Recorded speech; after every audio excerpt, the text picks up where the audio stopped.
Most people with a small backyard have already spent real money trying to make it work. New furniture, planters, maybe some lights, and the space still feels cramped. Still feels like something's missing, but you can't quite figure out what. It almost never comes down to size. It comes down to layout decisions, specific, fixable mistakes that make a small space feel even smaller. And once you can see them, you start noticing them everywhere. 9 mistakes. Let's get into it. Number 1. Pushing everything against the walls. This is the first instinct almost everyone has in a small backyard, and it's the one that does the most immediate damage. The logic feels completely sound. Small yard. Don't clutter the middle. Keep things tight against the fence. Chairs along the wall. Planters in the corners. Table pushed to one side. Everything neat so the center stays open. What actually happens is the opposite of what you intended. When all the furniture lines the perimeter, the center becomes a dead zone. Empty, purposeless, something you pass through rather than spend time in. And that dead center actually makes the whole yard feel smaller because the eye lands on unused space and reads it as waste. Think about the rooms in your house that feel best, the ones that feel warm and generous and actually livable. Almost none of them have all the furniture pushed to the walls. The sofa floats away from the back wall. The chairs pull toward the center. The rug anchors a zone in the middle of the room. Those decisions create a sense that the space is being used, not just occupied.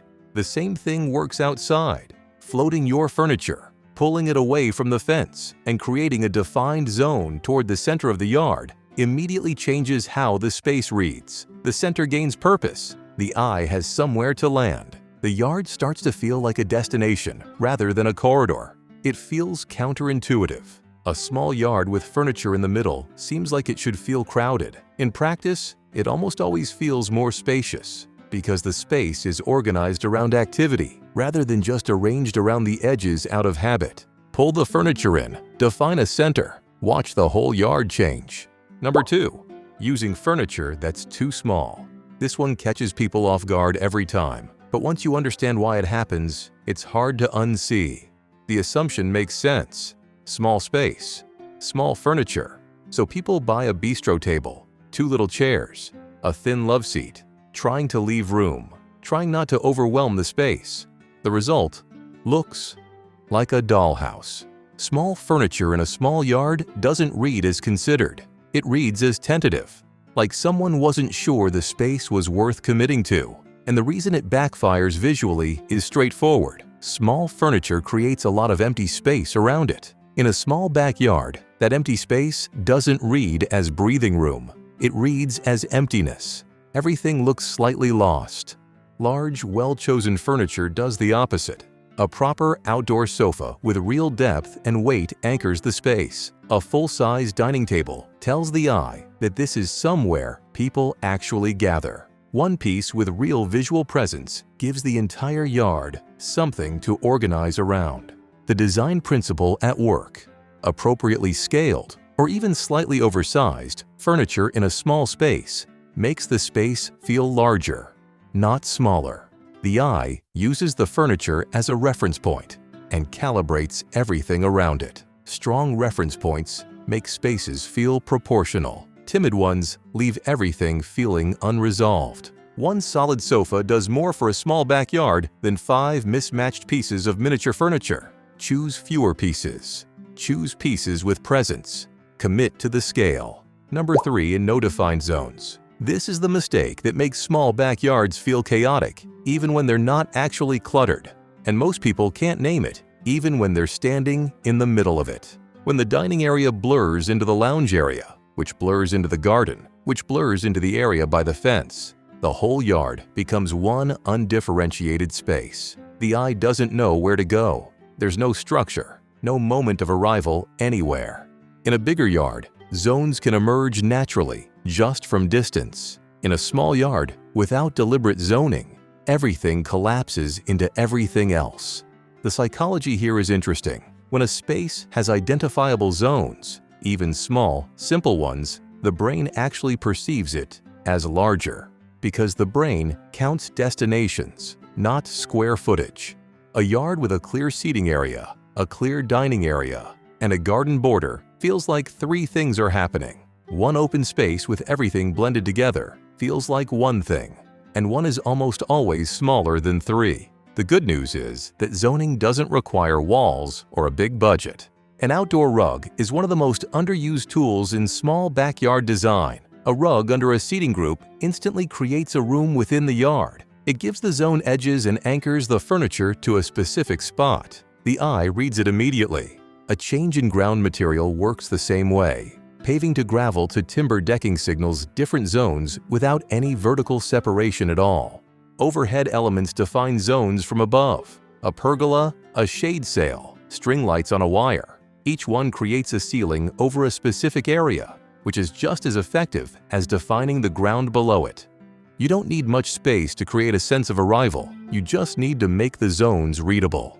Number 4. Bad traffic flow. This is the mistake you feel rather than see, and it creates a kind of low-level frustration that's hard to pin down. You step outside, you need to get to the grill, but there's a chair in the way. You want to sit down, but the path from the door cuts right through the seating area. Every time someone gets up, they're brushing past two other people. The layout is quietly fighting the way the space actually gets used. Bad traffic flow doesn't announce itself. It just makes the yard feel slightly wrong every time you're in it. Like the space is never quite comfortable, never quite relaxed.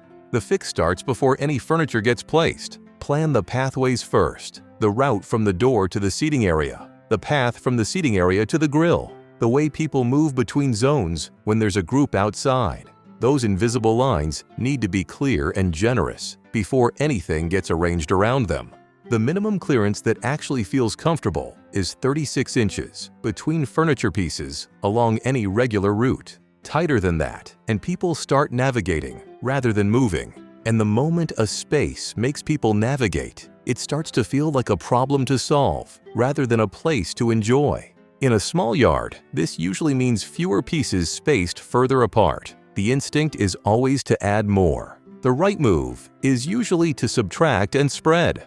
Number 5. Ignoring vertical space. Small backyards are almost always planned flat. People look at the footprint and design within that plane. The fence is a boundary. The walls are a background. The vertical dimension doesn't really register. That's a huge amount of usable space going to waste. In design terms, the vertical plane is where small spaces find scale that the footprint can't provide. When the eye is pulled upward, when there's something interesting happening above ground level, the space feels taller, more layered, more expansive than its actual dimensions. Wall-mounted planters transform a blank fence completely. A vertical garden introduces texture and life without using a single square foot of ground. A trellis with climbing plants, jasmine, clematis, a climbing rose, adds height and softness while visually extending the space upward. String lights deserve a specific mention. When hung at height across a yard, they effectively raise the perceived ceiling of the space. The eye reads the light level above, and the whole space feels larger as a result. One of the cheapest spatial upgrades available. A well-placed outdoor mirror on an exterior wall reflects the garden and the sky, creating the impression of depth beyond the fence. The space looks like it extends further than it does. The vertical plane costs nothing to start using. Most small backyards never do. Number 6. Skipping the focal point. A small backyard without a focal point is just a collection of things. No hierarchy, no visual anchor, nothing for the eye to land on first and use as a reference for reading the rest of the space. The eye keeps moving, keeps searching for somewhere to settle. And that restless feeling is exactly what makes a yard feel unresolved, even when everything in it is actually fine. Every outdoor space that feels genuinely designed has a focal point, something that says, start here. In a small backyard, that anchor does double duty. It gives the eye a landing point and it gives the whole space a sense of purpose. Without one, even good furniture and thoughtful planting can feel like it's waiting for something to hold it together. The focal point doesn't need to be expensive.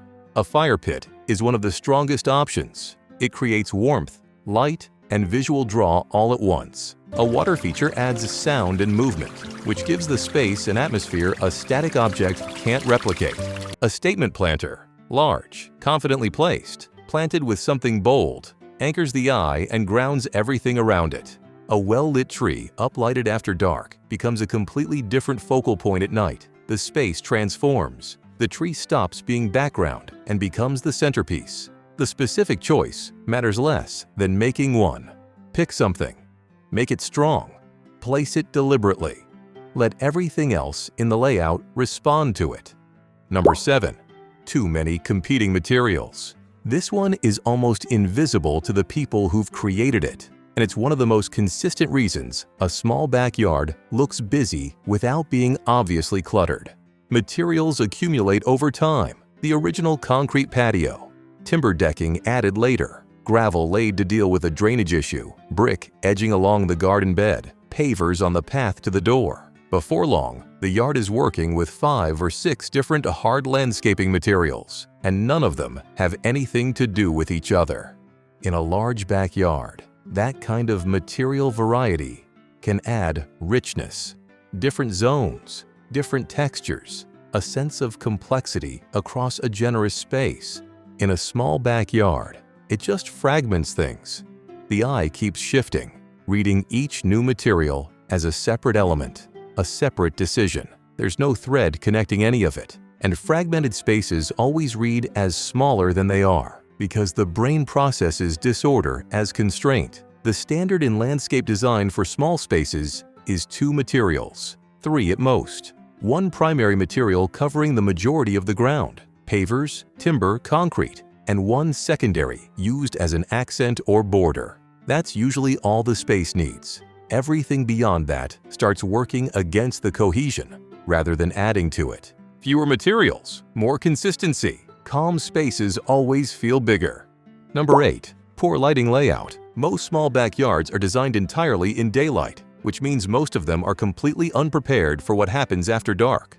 Lighting is where a small outdoor space either gains a whole new dimension or reveals every layout problem it has. The decisions most people make, a single overhead fixture, maybe a security light on the fence, some solar path lights stuck in the ground. The result is a flat, evenly lit yard that looks like a slightly dimmer version of itself. No depth, no layers, no drama.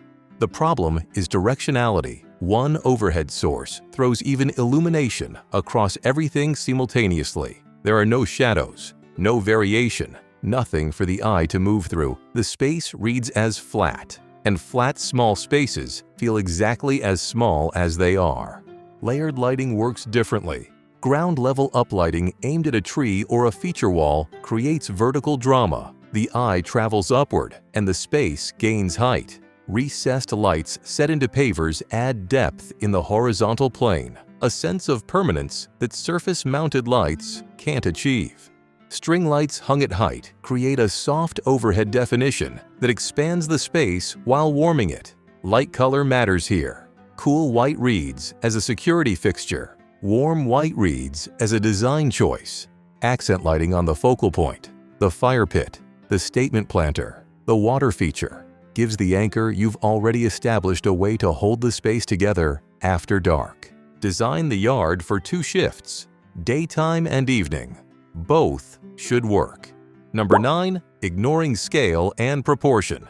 This is the hardest mistake to self-diagnose, and the one that makes even thoughtfully maintained yards feel perpetually off. Scale and proportion is about the relationship between objects and the space around them.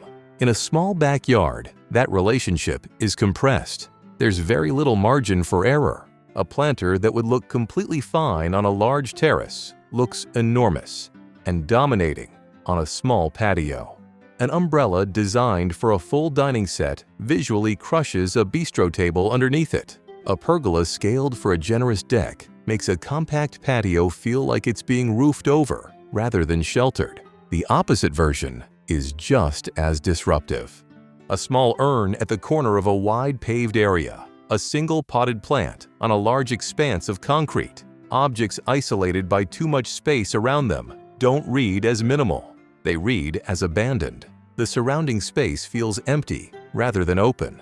Getting this right means thinking about the yard as a whole rather than a series of individual purchases. The largest piece of furniture sets the scale reference for everything else. The tallest plant or structure sets the height reference for the whole space.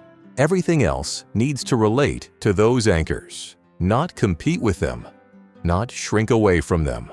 Before anything new goes into a small backyard, one question is worth asking. Does this feel right next to everything already here? If the answer is no, if it feels slightly too big, slightly too small, slightly out of register, it won't look right, no matter where it's placed. That one filter, applied consistently, is the difference between a yard that feels considered and one that just has things in it. Small backyards aren't a limitation, they're just less forgiving of mistakes that larger spaces can absorb. Fix the layout, get the scale right, give the space something to organize around, and the size stops being the problem.